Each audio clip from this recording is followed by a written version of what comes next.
think they've gotten better or the same. Look, they've been frayed for a long time, and you can ask President Obama about that because he'd make speeches about it.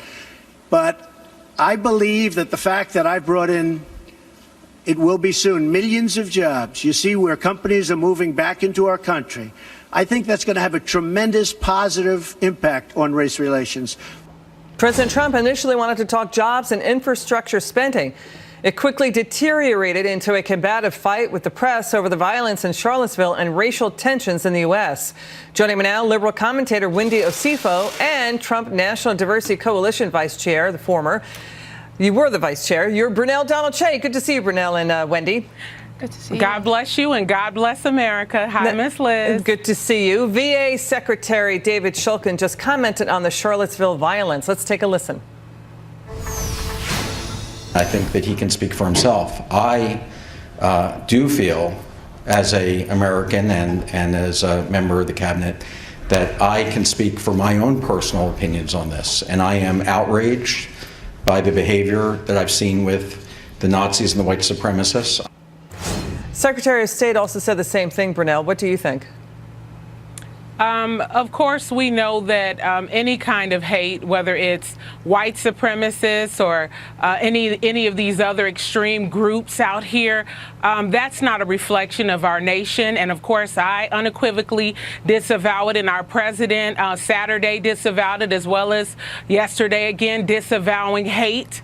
And, you know, Ms. Liz, it's important. For another thing I wanted to send is my condolences to the family of Heather Heyer and those other people who she passed away, but others were injured. And also, too, to those who were your fellow journalists who had feces and urine and others who had acid poured on them. The president is correct in saying that we have to disavow any kind of hatred, whether it's on the left or right, in any extreme way. They have to be disavowed. And I think the president did that.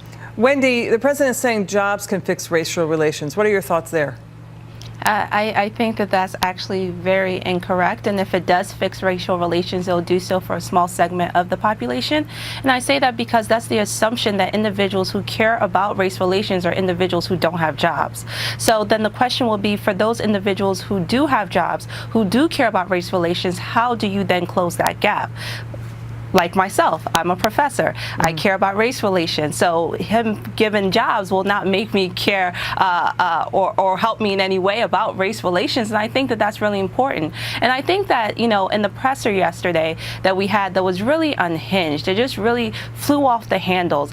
It really took apart piece by piece everything the president said when he held that second press conference. And I think that the nation is still reeling from that. I know that, you know, I did a segment earlier today where there were tears shed by commentators. You know, so this is beyond talking points at this time. We're not talking about partisan issues. We're not talking about left and right. We're talking about a nation that's divided, and we really need the president to step up in the moral way and bridge this divide. You know, Brunel, people were upset that the president said that there were fine people on both sides. You know, some were saying, Mr. President, there were fine people, if you call them, engaging in Nazi salutes and carrying torches. We had others saying, wait a second, those are just people who are upset about the Confederate monument taking down. They're Civil War historians and the like. Governor Mike Huckabee just said the president did not comport himself well here. What are your thoughts? I would say, again, there were people there who were just protesting the fact that that Robert Lee statue was being taken down, and they were probably not all white supremacists down there, even though some of them were Caucasian. And I will say that our country has to heal. We need to get past this black, white, Hispanic, Asian thing and start thinking as Americans collectively. Also, too, imagine in Ghana, West Africa, where my husband's from, they have the Cape Coast Castle where the slaves were brought through, and they didn't destroy that because when you destroy history, it can be repeated. So that's why you have things like these statutes out. It's for memory. It's to make sure that we don't repeat the same mistakes of the past. Yeah. I don't believe the president was unhinged yesterday. I believe that Saturday and yesterday he unequivocally said bigotry and hatred on any side is wrong in the extreme. Period. And I'm in agreement with him. You know, Robert E. Lee's descendants, Wendy, are now telling Newsweek, take those statues and put them in a museum. What are your thoughts? I cannot agree with them anymore, and I think anybody who believes that statues of the Confederacy are a good memory, they are absolutely delusional. Not saying a good memory, sorry, not saying good memory, a memory of the negative and bad times. We should be reminded, as Brunel just said, of what happened. Absolutely. Go ahead, Wendy. Absolutely.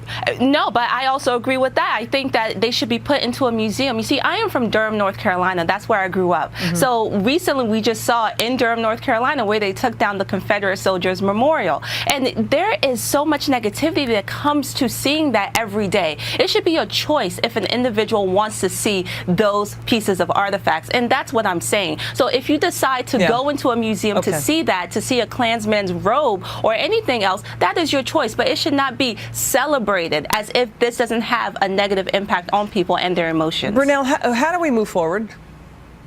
Well, one thing we have to do is forgive all this hurt and racism and problems of the past and start spreading love, because honestly, a nation, the Bible says, a nation that's divided against itself will fall. And so we have got to start learning to talk across these tables without it being people being called coons and sellout and house nigga just because you don't agree with some of the things that are going on the left.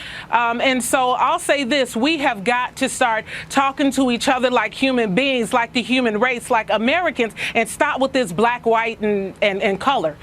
That's about the individual. The only colors that matter, red, white, and blue. Heard you both. Thank you, Brunel and Wendy. We'll be back with us a little bit later in the show. Next up, the Dow Jones Industrial Average sliding as much. Hicks, one of President Trump's longest-serving press aides, has been named interim White House communications director, filling the position left vacant by Anthony Scaramucci. A White House statement says Hope Hicks will work alongside Press Secretary Sarah Huckabee Sanders until a permanent replacement is found. Let's bring back Wendy Osefo and Brunel Donoche. Brunel, this news comes as we've got breaking news right now. Economist YouGov survey shows that confidence in the Trump economy has nearly doubled versus the Obama years. That's just breaking now. People out there, Brunel, are still feeling really good about their personal financial situation right now. Go ahead, Brunel. Oh, yes, definitely. You know, the economy booming is good for all Americans. You know, it's a great way where our poor and middle class can now know that there's confidence that there are actually jobs out there for them, that they can actually get a chance at the American dream. So any way that jobs can be brought, especially into our inner cities where so many people are suffering and hurting, many going to jail, standing on corners because they don't have a job, and also ending up in the morgue. So I say here, the economy booming, the confidence that the president is bringing back, that's got to count for something in all that's going on. You know, Wendy, it's striking that President Trump is on the same page as Bernie Sanders with how trade deals have hollowed out the manufacturing base in this country. The president is trying to reverse that. Do you see any good there? You see good there, right? There could be good there, but I just want to point to something, and just to marry the last segment with this segment. I find it really interesting that we talk about the economy and we talk about the figures, and it's at an all-time high and it's doubled since Obama. But then the president wants to say that providing jobs will then bridge the gap with race relations. So you can't say one thing and then have that thing occur, but then race relations are still an issue. So which one is it? So clearly, if this is the case and the economy is booming, then his whole narrative about race relations and its linkage to employment is flawed, because it doesn't make any sense. I hear what you're saying. Here we go again. Hang on a second. Brunel, to your point. Excuse me, Brunel, sorry, please. forgive me. Hang on.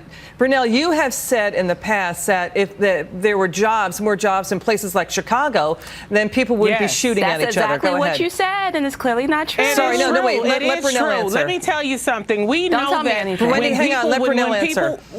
We know that when people are at work, they're not busy out shooting. They are busy making their families safe. We want to make sure that men and women in our poor and middle class communities have jobs. A lot of these young people are out here broke, starving in morgues or in jail cells or selling drugs because they don't have the opportunities at vocational programs and jobs. This president is saying, look, those individuals on the bottom down there that are suffering, the poor, I want to bring jobs into the economy to, enrich you and your family and to, stop the violence. We know that when the work figures are up, violence goes down. That's a given. That's study. That's That's academic. Brunel, But that you've heard doesn't- that. but that's Brunel, not you the have figures. personally heard That's that. not what it Brunel, you says. personally heard that from individuals, Brunel, right? You've heard that. Absolutely. In Chicago. I've not only heard it, I see it. I know the difference when This is people are contradictory. working and when it's not contradictory. It's It the is. truth. People need jobs.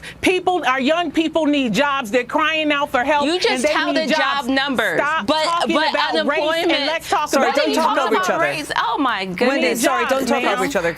Brunel, finish, and then We I'll need give Wendy a jobs. chance. Jobs. Okay, Wendy, go, Wendy, quickly. As a researcher, as an academic, her rhetoric is flawed. She just opened up the segment by touting job That's the numbers, truth. but then That's not Chicago has Okay, high sorry. rates of murder. So what are you saying? It doesn't equal Okay, each we other. got to go. We're now. coming up against a Jobs. hard You break. need to learn Sorry, how you to guys. We listen. got to leave it there. You guys are great. Thanks so much. We're going to be right back.